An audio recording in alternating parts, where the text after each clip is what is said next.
Welcome to Fluent Phonics.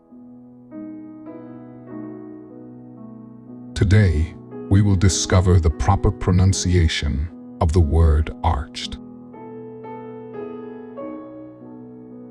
Arched.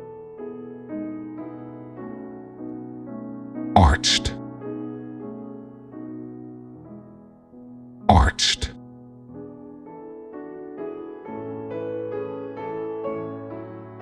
Here's an example of how one might use it in a sentence. The cat arched its back in preparation to pounce on the unsuspecting mouse. Arched in the sentence describes the action of the cat's back curving in a convex shape, typically seen when a cat feels threatened or is preparing to attack.